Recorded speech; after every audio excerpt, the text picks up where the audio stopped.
The Marinade. There's no O in marinade. Let's try it one more time.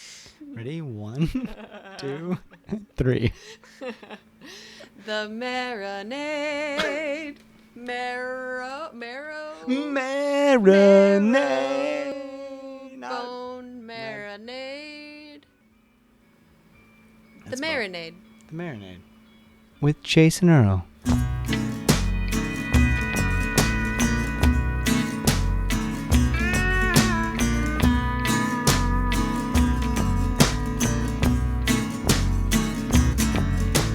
I can't whoop the devil, just a song, just a song. I can't run a shoot gun, honey. Welcome to The Marinade with Jason Earle, a free-flowing conversation about the creative process with creative people. This is episode 130, and our guest is Stefan Prigmore. Stefan is a songwriter from East Texas whose second full-length record, Everything Is At Least Both, has been a fixture in my life since its release last November.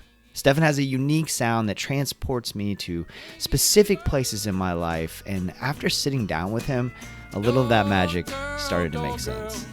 Everyone, it is my great pleasure to bring you my conversation with Stefan Prigmore. Honey, but I can't call you at all. Well, don't act like pitch and woo. Old folks like to rock. Me, I like to do it in just my t-shirt and my socks. But there's something in the way, I can't get you, babe. I can't get you, babe.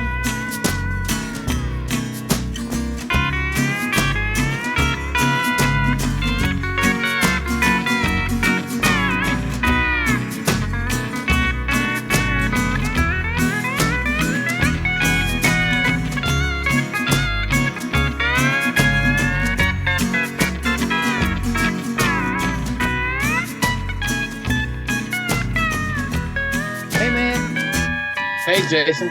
How's it going? Good. How are you? I'm good, thanks. Man, Stefan, I drop your CD.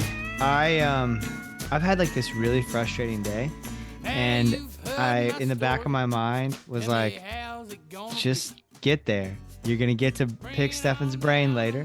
You've been listening to this fucking record for months now. Oh, You're right excited to talk about it, and you got me through this day, buddy. So thank you so much for that. I All really right. appreciate you doing this.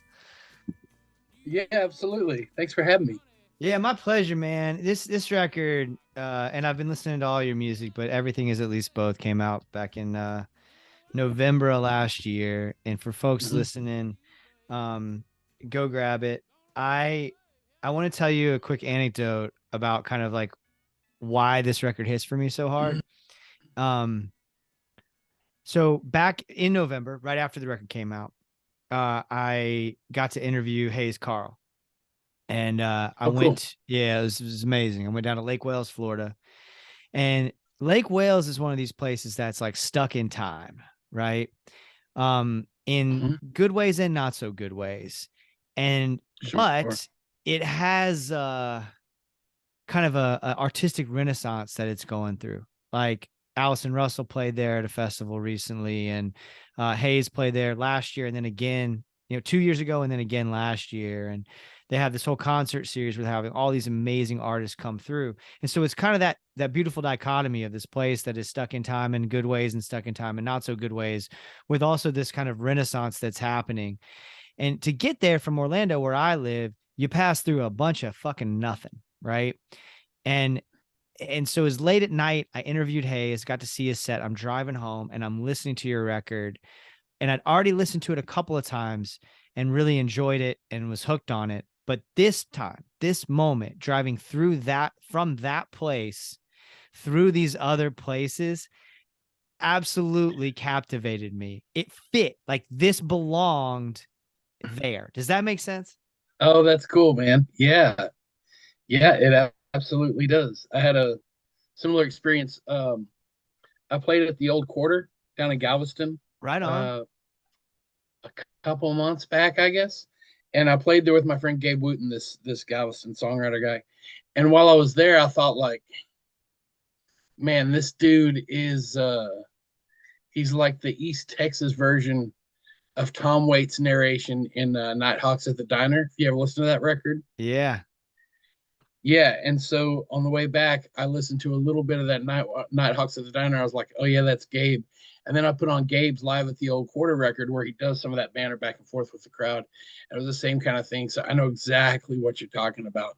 Like where the album fits the place and the drive and the mindset and the mood. Yeah, I know exactly what you mean. And I'm honored and grateful that my music got to be in that place with you, brother. I'm so glad, dude. I'm so glad that Sure. you get it. I mean, because I wonder how conscious you are when you're writing and when you're making music, how conscious you are of the essence that I'm grasping, that I'm talking about. I think I think what you're talking about, that feeling that I guess maybe emotional spirit is a good way to put it, Mhm. that is going on and that I'm processing when I'm writing the songs. And then when I'm revisiting them and those songs again to record them, like with Clay, when me and Clay work on these songs together, it's the same sort of, like I said, emotional spirit. And I think that's probably the same thing that you were feeling maybe at the time that you were listening to it as you were driving. And somehow, I don't want to get too healy feely here, but Get healy that's kind feely. of how the universe all connects us, man. That's what we do here. So don't be afraid to get Yeah. feely. Yeah. All right. All right. Yeah. Well, Yeah. and I think I don't think about it consciously, but I think subconsciously, somewhere in the ether in our collective consciousness, that stuff that you're talking about, that you were feeling, that was going on inside you when you were driving and listening to it, I think is possible was the same stuff that I was, similar emotional spirit, like I said, that I was working through and feeling when I was writing the songs, and then probably when I was tracking them too with Clay. that leads me, and you're Yeah. talking about Clay Parker, who's kind of a creative partner of yours, right? I mean, fair to say Yep. he's pretty much a creative partner of yours. That brings up another feeling that I had when I was listening to the record, talking about that sort of connection, that sort of something in the universe. Because when I listened to this record, and I have listened to it a lot. Like I have really Right on. devoured. Yeah, it's great, and I've devoured it, and it Thank you. hits a few different things for me. I just mentioned that one where that connection sort of organically came up and made sense to me. But I also was thinking about the other day, I was thinking how both the melodies and the lyrics, and maybe we need to talk about those separately, but how they transport me to sort of like the best parts of growing up for me. It's like Oh wow. like a mature look back for me as I'm listening to it, of none of the shitty stuff, right? None of the baggage was coming up with it as I was listening to this.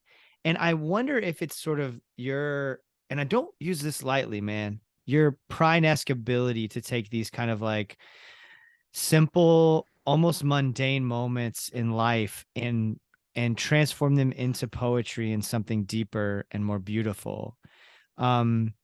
Because I was like transported to like, and on several of these songs, I Play C transports me to like learning the guitar and thinking, I know that wasn't one you wrote, but just the way you sing it, like, and the way it's presented transports me to like when I discovered the A minor.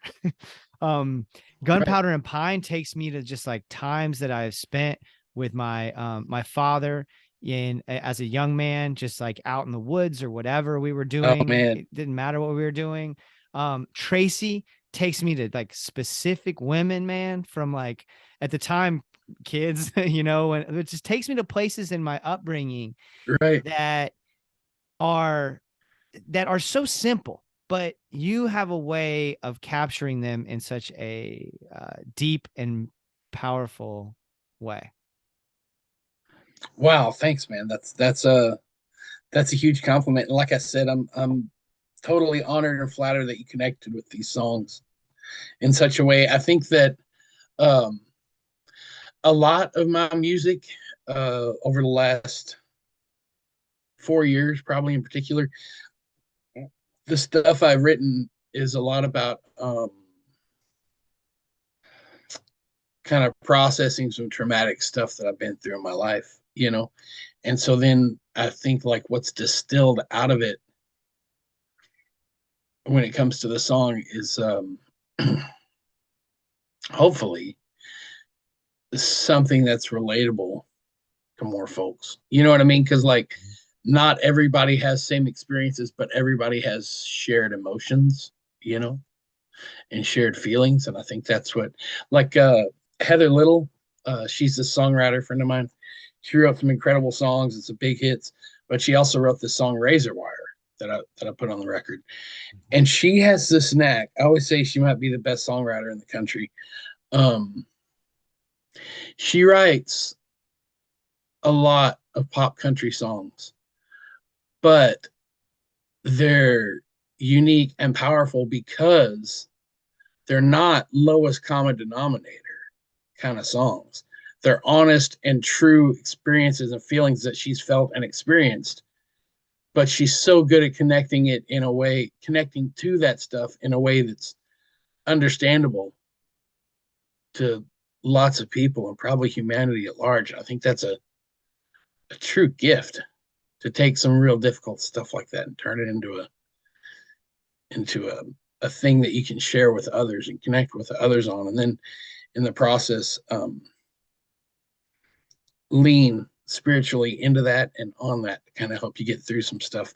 And I think I look to her a lot in that stuff you're talking about. Like, yeah. I think I saw her and of course John Prine too. Yeah, I think I saw correct me if I'm wrong, but I think I saw a performance on YouTube with you and Heather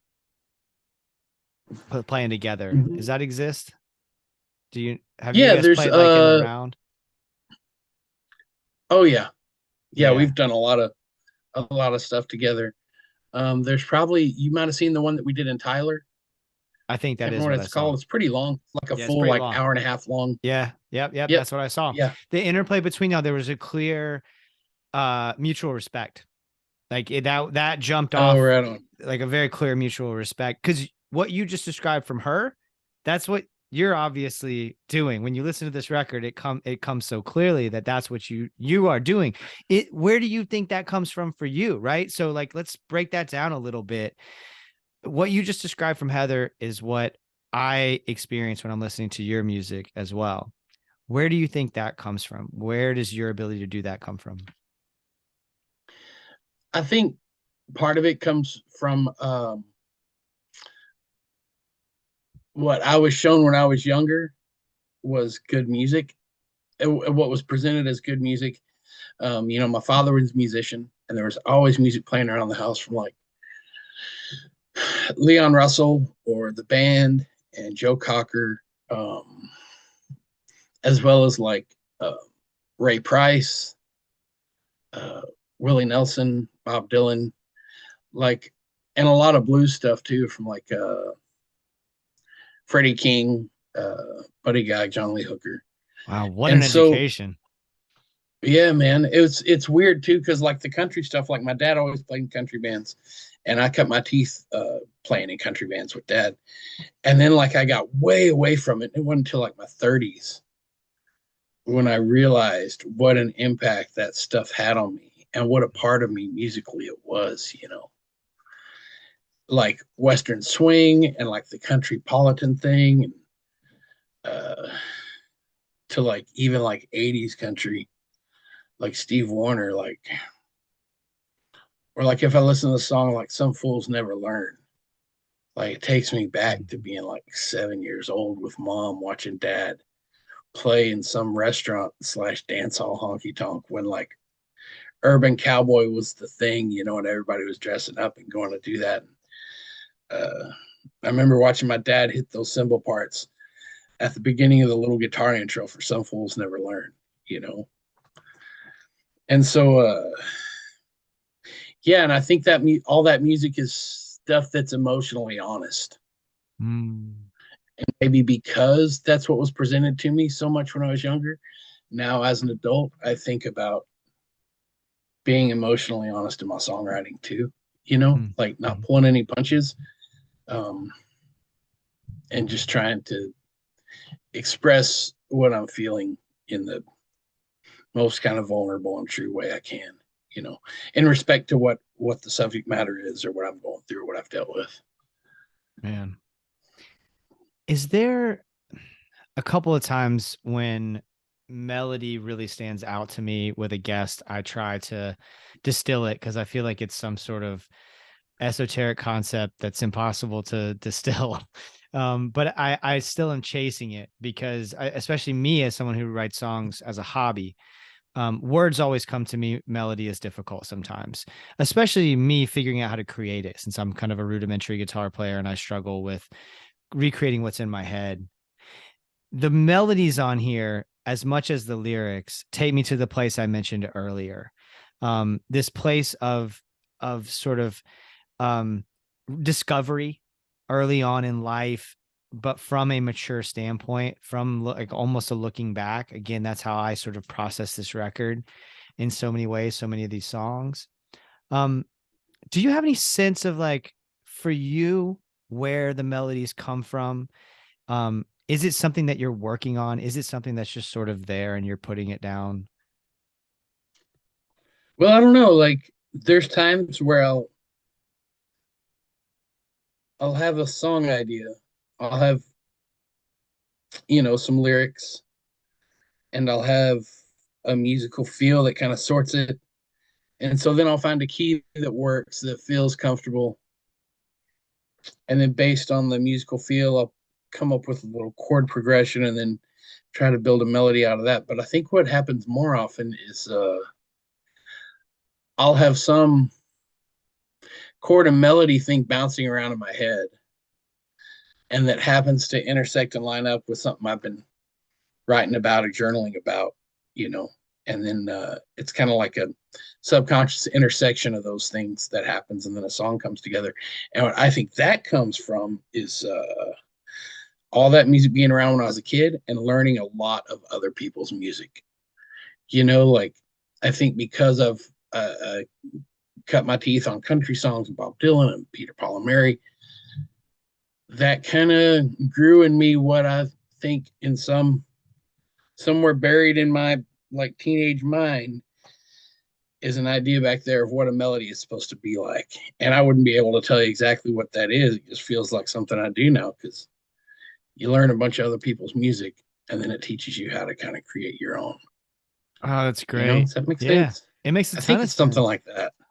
Yeah, it makes Cool. a ton of sense. It may be like somewhat unsatisfying from my analytical brain that just wants like some roadmap. But the roadmap is doing the work of listening and learning and making and practicing is what it sounds like for you. Like you were digesting all of this stuff and you were learning to play all of this stuff. I think really it sounds like it's just sort of it's a progression, and you got to trust that process. Yeah, you got to let it get weird and unknown, and say, and like, even like the biggest barrier to songwriting or creation is pressure for me, right? And so if I can let go all that and say, like, I don't know where it comes from or what it's supposed to be, but I can just let it do whatever it feels like it needs to do right here. And then, as often happens, then I look back at the song that was written and I was like, whoa, I had no idea at the time that it was going on. Like, it means, now I understand its meaning more than I did when I was putting it together. Man, it's crazy. I can 100% relate to that with things that I make, whatever that thing is. Because I think what happens for me is I make the thing, and then I almost always initially have a lot of criticism for it. And then I get to a place where I'm like sort of okay with it. And then finally, that sort of final stage of this creation process is where I sort of accept it as it is. And that's the moment usually where I'm able to look back and be like, oh shit, that's pretty fucking good. Whereas along the line, I wasn't necessarily feeling that. Right. Yep. I think that's what people talk about when they say own your art. And when they talk about agency as an artist, it's those moments where you go, it is what it is, and it's, you know, and that's what it is, and it doesn't need to be dissected or understood to some high level or process. Is it honest? Is it musically good? Do I like it? Do I enjoy singing it and playing it? Yeah, then that's it. That's all that matters. So, Do you have like I had a conversation. Sorry, go ahead. Go ahead. No. I want to hear what you Well, I have had a conversation the other day with somebody who we were talking about a producer that's his focus is making music that sells. Mm-hmm. Right? He's trying to make music to sell. It's going to make it to the Texas country radio. And it's bullshit. There's no art in that. As soon as you start thinking about it that way, you have cut the head off of the artistic moment that's being created with that. You know, whether it's writing, whether it's music, whether it's painting, whether it's marriage, whatever. Like, you've got to be doing it because you love it, and that's enough for you. You know, and anything else is, I don't know. Like, I heard, are you familiar with Jim Harrison, the author? I don't think so. Well, he's this author I really like, and he talked about this quote the other day on this interview I heard of Rilke, said, the German poet, said, "Must you write? If not, please don't." You know, like, yes, write because you're going to write, because it's important for you, because it means something for you, not because anything else. So I don't know. I think that's a big part of it too.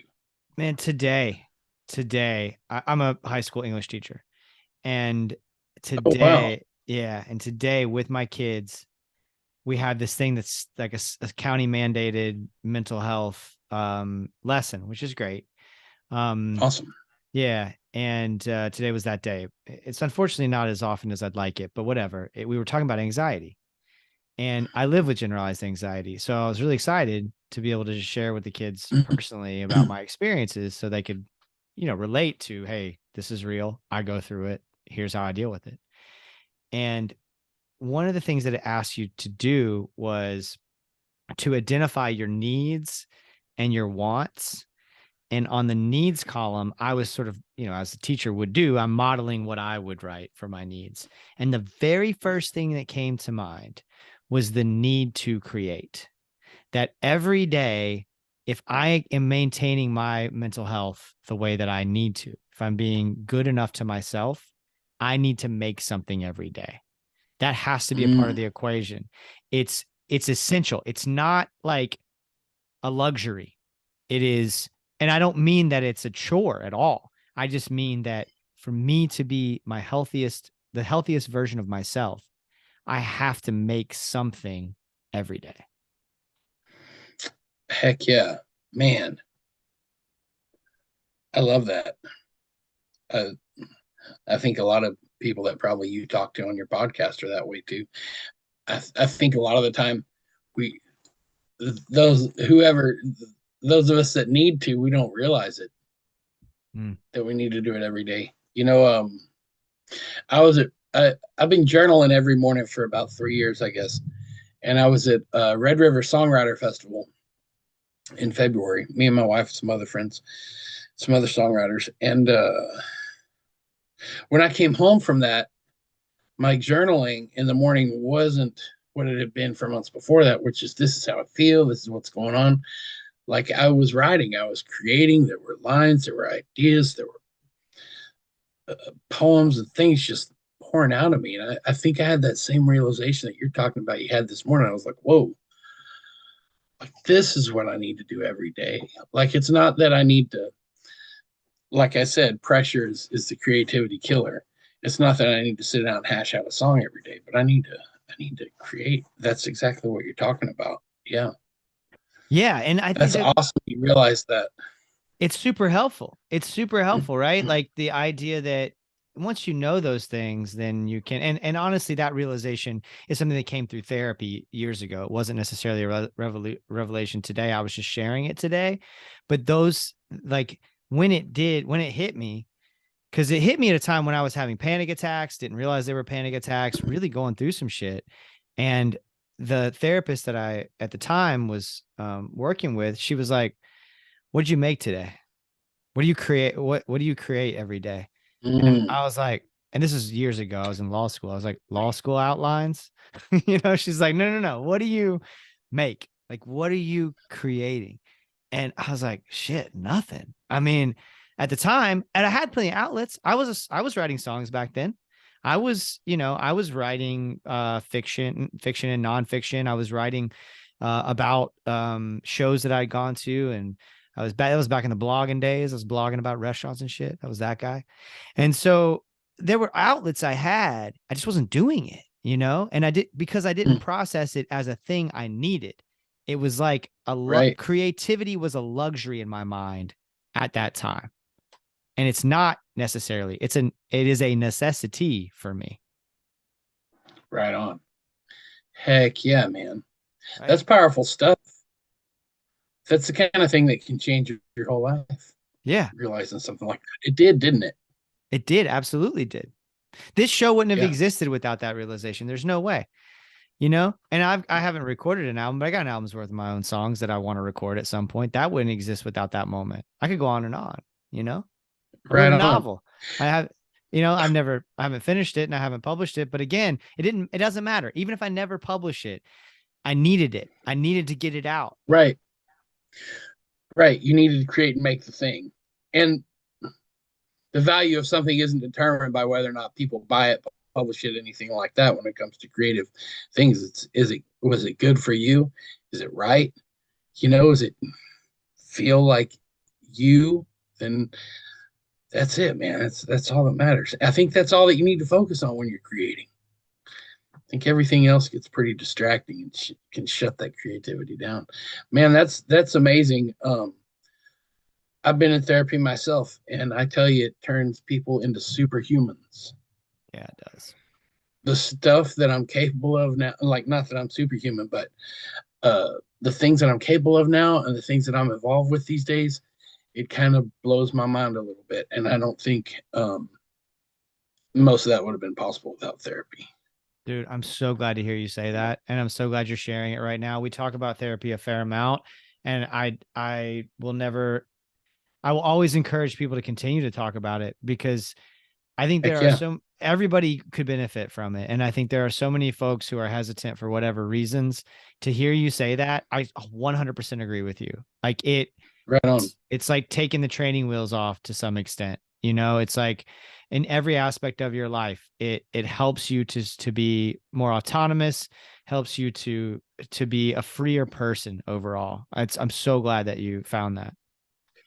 Yeah, man. And it took me a while to realize that being vulnerable is more difficult than not. There's more strength in being vulnerable than being a hard ass or trying to be a tough guy. Like truly, truly. And once I kind of figured that out, man, it took the pressure off a whole lot of other things in my life. Yeah. Like for a while, I worked for this guy in South Fort Worth, kind of in the hood, doing collections for his personal loan business. Right. Jesus. Yeah. I've done that work. Yeah. I have. Yeah. And wow. So, and if you couldn't pay, I'd take your car, I'd take your house, I'd take your jewelry, take your television, take your kids' bikes, like, whatever. You can't not pay. And I was kind of fearless about it, and I didn't mind doing it. It was the guy I was doing it for. His son was my best friend, who I love very much, and I would have done anything for his family.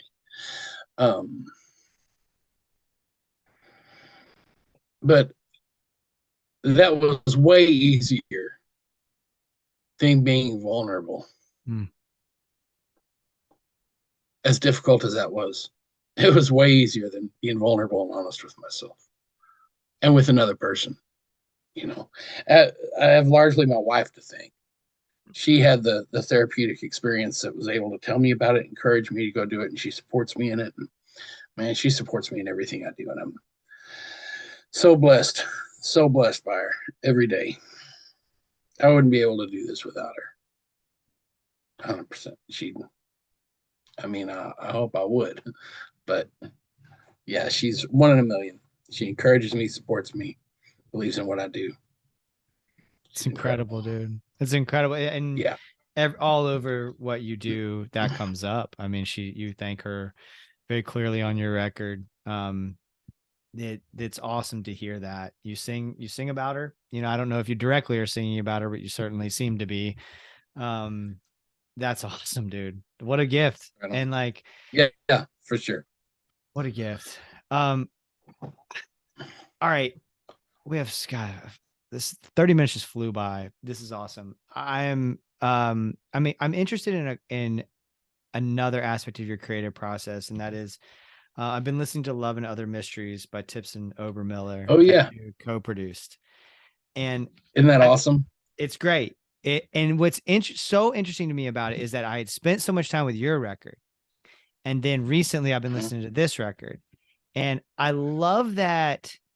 And you co-produced your own record too, but I think it's interesting to me because while these two records would fit in some big bucket of like Americana or whatever, if we were bucketing it, they're very, very different stylistically as I listen to them. And I'm interested in this aspect of it. You have such a voice. I mean, I love the way you sing, but I mean your way of expressing yourself, your written voice is very distinct. There's a style to it. It's I think anytime I hear something by you from now on, now that I've devoured your music, no matter what direction you go musically or whatever decisions you decide to make creatively, I will always know it's you because you have such a voice to your writing. And this sounds so different. And I wonder, you know, when you sit down to work with them, how much, like, what that process looks like. Because so often when somebody produces something, and I'm not knocking this, but so often when somebody produces something, it ends up sounding a lot like them, right? Like Mark Knopfler produced the Dylan record, whichever Infidels, maybe I forget which one it was, but it sounds like Mark Knopfler record that Bob Dylan's on, right? Right. And then we could do this with lots of different people, but with you, it doesn't sound like you as I know you. So can you talk a little bit about that? Well, I know Steve and Hillary. That's Tips Obermiller. Hillary Tips and Steve Obermiller. I know them personally, and I'm pretty close friends with both of them. Okay. Steve and I have we deer hunt, bird hunt together quite a bit. A lot of the time when I'm in Fort Worth, I'll stay at their house. They're sweet enough to call their guest bedroom the Prigmore Suite. So, you know, we're pretty tight, and they come out and stay with us in East Texas from time to time too. And I've known Steve and Hillary for many years, and so I'm familiar with who they are as people and as artists. And because of that, also, I've heard their music enough to be familiar with who they are musically. And so when they asked me if I would help them with this, I felt like it was my job to honor all of those things. Right. And meet all of those incarnations of Hillary Tips and Steve Obermiller where they're at as themselves, totally and completely. And so then when we got to talking about arrangements and instrumentation for the album, in my head, it was real easy. It was upright bass, minimal drums made with brushes, and guitar parts, you know, extra guitar, lead guitar parts that truly served the songs and weren't just there to play lead parts, you know, but actually created compositional um, aspects of each arrangement, that took into consideration the melody and the feel and everything else. And so I think starting right there is basically, I think, where the vibe and the feel of the record came from, right? Is because I felt like with acoustic bass and minimal drums with mostly brushes on snare and that sort of guitar part would give the most room for them to really shine and be themselves fully on this record. And I think you can hear that now when you listen, like if you listen to that record for 2 weeks straight and then you go see them live doing a solo show, you're not going to feel like anything is missing. So I feel like those aspects in the production really like elevated them and what they do. So it's kind of like meeting people where they're at and finding a way that'll make them and who they are as artists and people glow the brightest, instead of what I think a record should sound like or be like. Yeah. Or thinking about genre or anything like that. The only reference point I did have was Norah Jones's first record. I was thinking about that without the piano. It was a little bit of the feel that was kind of in my mind. Oh, that's interesting. Okay, I'm really excited to listen to this again with that knowledge in mind. Okay, interesting. I'm not going to spend too much time right now dwelling on it for the sake of the flow of the podcast, but that you just hit me pretty hard with that. I'm looking forward to diving back in and thinking about it in that way. Interesting. Yeah, the one that had Come Away With Me on it. Yeah, I think the record's called Come Away With Me. I think you're right. It's got her picture on the cover. What a fucking record. It's in like some fancy script. Oh, man. I might go listen to that right after this too. Right on. Yeah, she's amazing. Another thing I wanted to talk to you about, and as I'm talking to you and as I'm listening to your music and thinking about all of this stuff, you talked earlier about sort of that universal connection, right? That sort of the almost unknowable thing about the universe and how we can connect through music and art and all these magical, beautiful things. There's also a lot of biblical, or a few at least biblical references, though. I mean, there's the whole first song is David and Goliath. There's a reference to Abraham later. What is your relationship like with religion and spirituality? Well, I wasn't really churched at all, and then when I was a teenager, I started to connect a little bit with my native heritage. And my dad's mother was Choctaw, and her mother was raised in an Indian school. And then I started kind of seeking philosophies and religions and reading about all kinds of different stuff and digesting whatever I could find. Time I was 16 till I was 18. And then I got into Jesus at Denny's one night with a bunch of like kind of wide open-minded existentialist sort of Christians that used to hang out at Denny's in the town where I grew up. Okay, I was gonna say, did you just say Denny's? You lagged for a second, and you did in fact say Denny's. Okay, sorry, go ahead. Yeah, it was Denny's.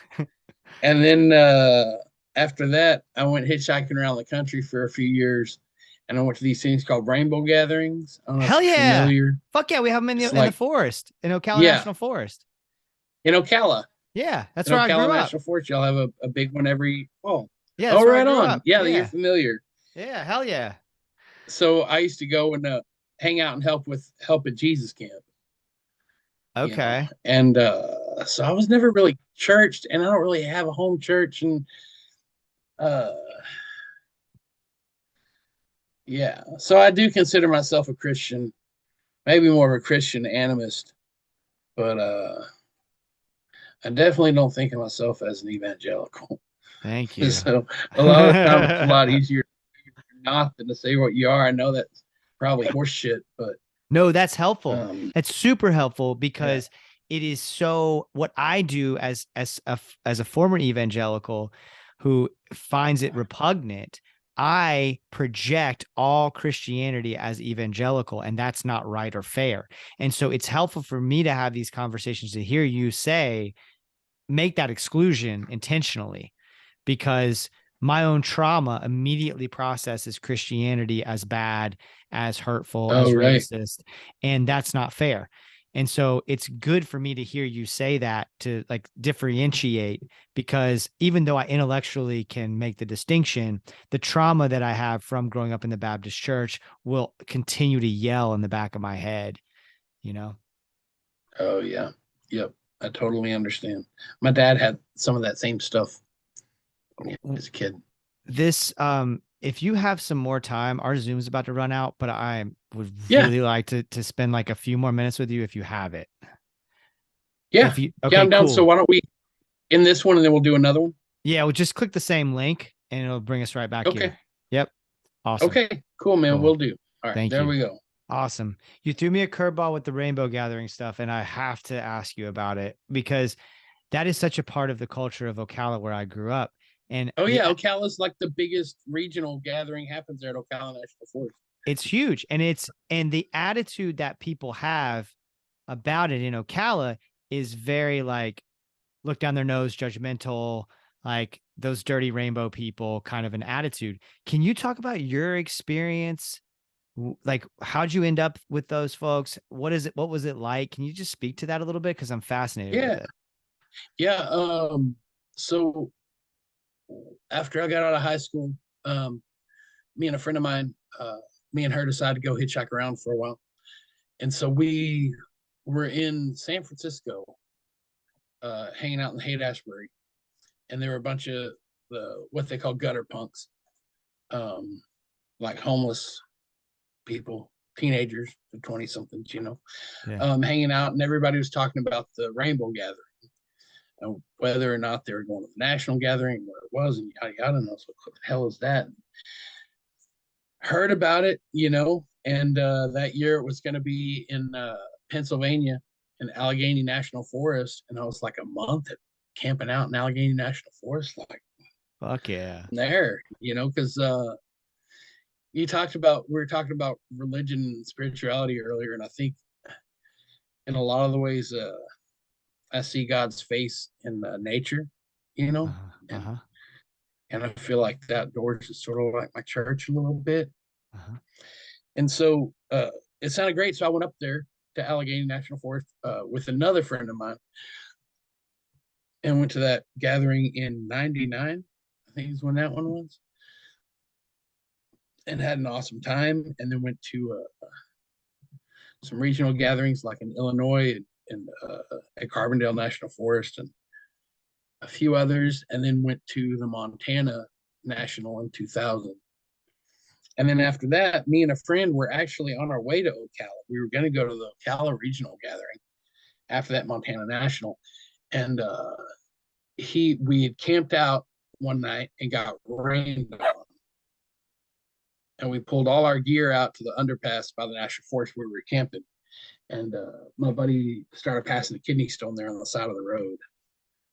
And that was in Bonifay, Florida. You know where Bonifay is at?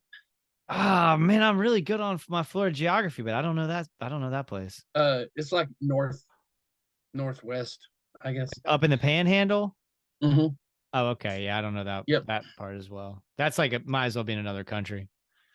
So yeah, a big mess. We finally got him to the hospital and got me to the hospital too, and his brother came down and picked us up a few days later. But that was pretty much, and then that was kind of it for my hitchhiking days. But I enjoyed it. I dug it. I'm into subcultures of the world as much as any other weirdo. Yeah. And I dug it. I thought it was pretty cool. What was that time like for you creatively? Were you writing then? Were you writing songs? No, not really. I had a few songs. And then me and my friend Jonathan, who I was traveling with, we were playing together and writing and singing together while we were traveling, and we play for tips or whatever and do a bunch of covers. But I've written one song about those times called Good Days. And it's about this dog that we at the time I thought we rescued this dog in Arkansas. I realized we stole somebody's dog. Oh So it's chained to a no. tire. And we named it Bojangles. Me and my friend Mia, me and her, and took him on the road with us up to Illinois. If he was Regional chained to a gathering there. tire, you rescued him, man. Yeah, You I feel know? like that. I feel like that's true. Yeah. But yeah, and yeah, that's really the only song out of that time I got. Then after that, and came back home a few years after that happened. I got into some bad shit and started using heroin, getting into some pretty gnarly situations. That was going to be a question. Do you think those things are connected at all? That was going to be a question that I asked you, was like, anytime you're separated from sort of the mainstream of society or whatever, and then you come back and you're trying to assimilate, that can be really hard. And do you think that's connected at all? I think me traveling and hitchhiking around and using heroin were probably two horns on the same goat of me not processing and dealing with stuff that happened when I was a kid and teenager, as far as being allowed to be my own person, whoever that may be, really. Now, and I only realized that now after the last couple of years, having had a real smart therapist, who helps me figure some of this shit out. But yeah, that's what I think both of those things were. And I think that's what working for that guy in the hood, chasing his damn money, was all about too. It was another thing that I did because I wasn't sure about me being comfortable with whoever I was, whoever I might be, So, and it was easier to be a hard ass and a loan shark than to deal with my trauma. Dude. So I'm so glad you got into a place where you're dealing with your trauma. I'm so happy for you. And thanks, man. That just makes that makes me so fucking happy, dude. I'm grateful that you, Good. That you got to that place and that you're making this beautiful music and just doing great things. Man. Yeah. Me too. I'm real grateful for it. Last year I started this company with my friend Chase Glover, the songwriter here in East Texas, called Old Sheepdog Music Group. And we do we're basically a booking company. We book for a lot of other artists, some listening rooms, and we also help put together the Hotel Turkey Song Festival up in Turkey, Texas. That happens every September. And if it wasn't for my therapy, I don't think I'd have the bandwidth or the ability to be able to do any of that stuff, much less make these records that I'm proud of and believe in, and much less be able to help somebody else make a record that we're proud of and believe in. Like, I think therapy helped make any and all of that stuff possible. Fuck yeah. For sure. Awesome. Yeah. Seven, this has been fucking Marinade gold. This is so beautiful. I'm so thankful. Oh, right on. We usually end on the art that has you inspired at the moment. You're clearly a reader. You're clearly a consumer of music. What art, whatever it may be, could be a painting or a book you're reading. Like, what are you excited about right now? Man, lately I've been going back to pretty much any and all of James McMurtry's stuff. Really. And the last book that I read that really hit me hard I'm still carrying it with me now, like in my daily thoughts and in the way stuff I'm thinking about and writing about, stuff I watch and hear other people do, is Gilead by Marilyn Robinson. I know the name, but I don't know any. I know the name. Terry, Terry Klein? Are you familiar with his music? Yeah. Songwriter. Hell yeah. He's another friend of mine that I tour and travel with every chance I get, play shows with anytime he wants to. I'm there. He recommended that book. He actually gave me his copy. And absolutely love it. And the other thing is I've been watching Narcos. Oh, I haven't seen it. I know what you're talking about. Yeah. Yeah. And I was talking to my wife about this the other day. I think partly because of things I've done for a living and haven't been on hard drugs and experienced trauma myself, I can watch the show and kind of chill out.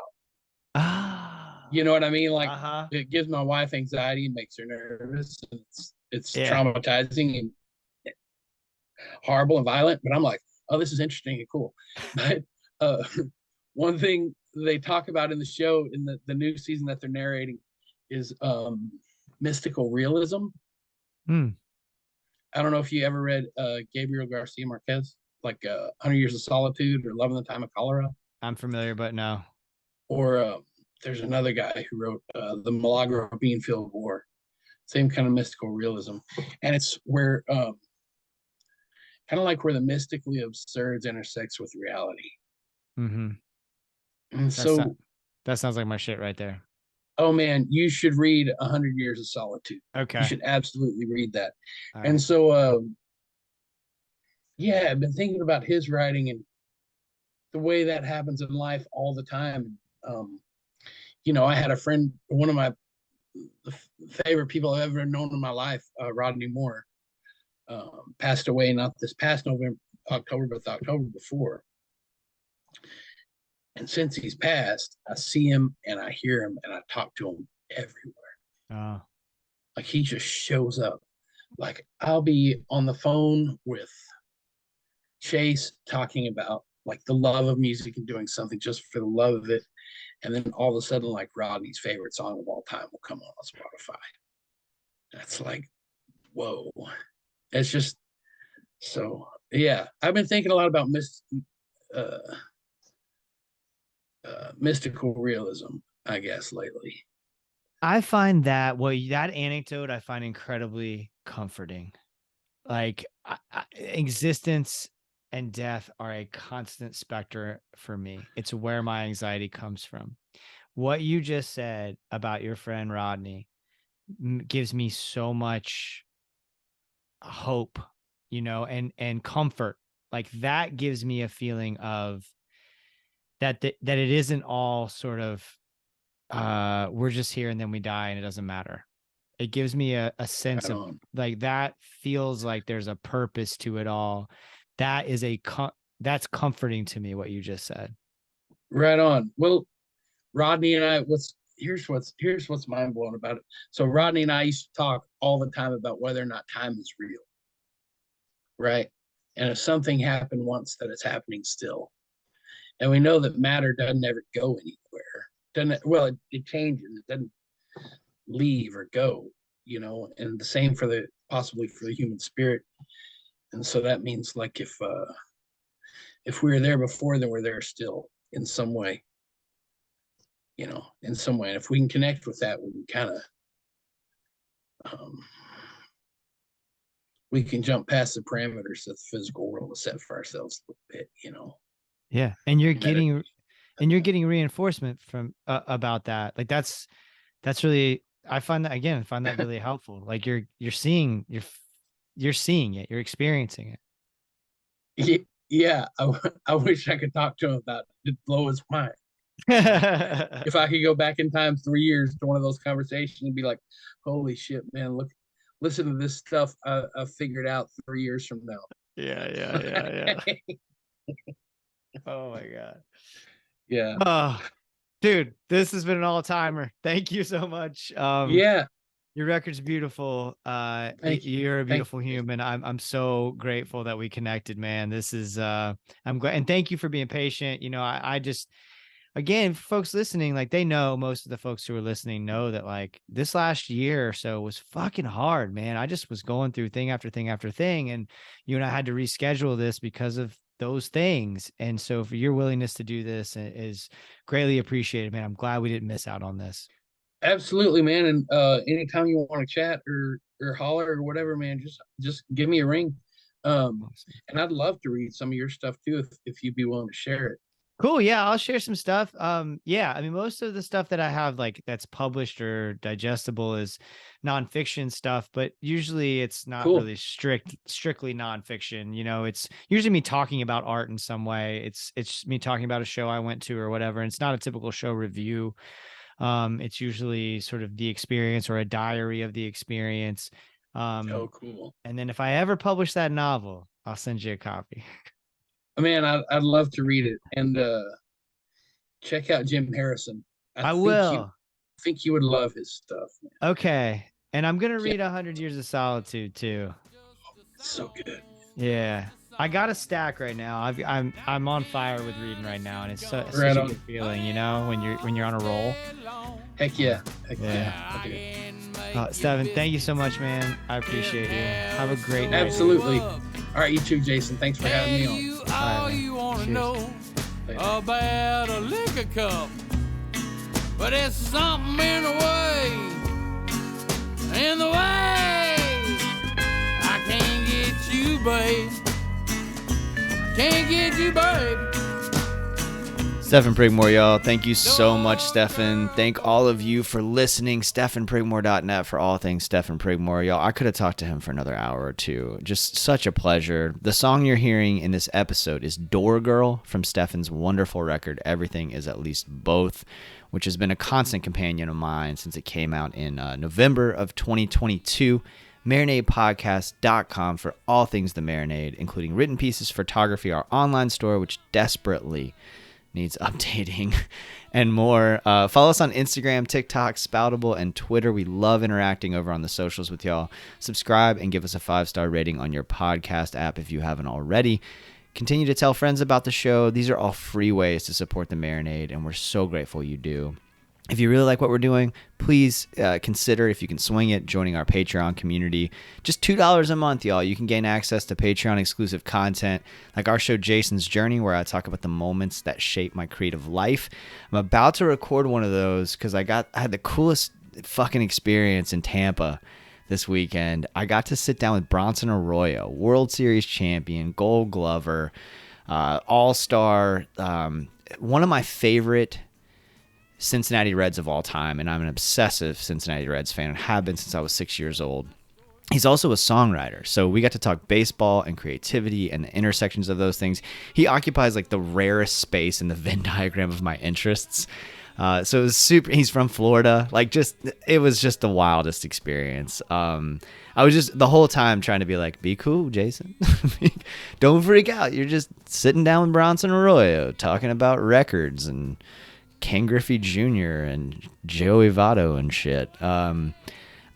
So anyway, I got a lot to say about that. And I put that kind of thing up on Patreon. We provide a window, like I said, in the process of making the Marinade. And, we also have some other cool stuff. We have a somewhat brand new monthly show called What We're Getting Down On. It's a conversation between me and my good friend Peter Haraldson that I think is a blast. We're having a great time making it and hope y'all enjoy it.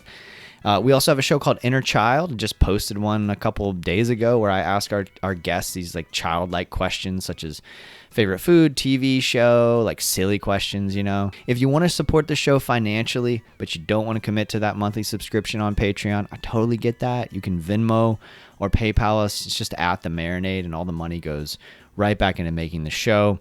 But above all, we're just super thankful that y'all listen and spread the word about the Marinade and continue to support us. Thank you so much. Until next time, go out and create something. Cheers, y'all.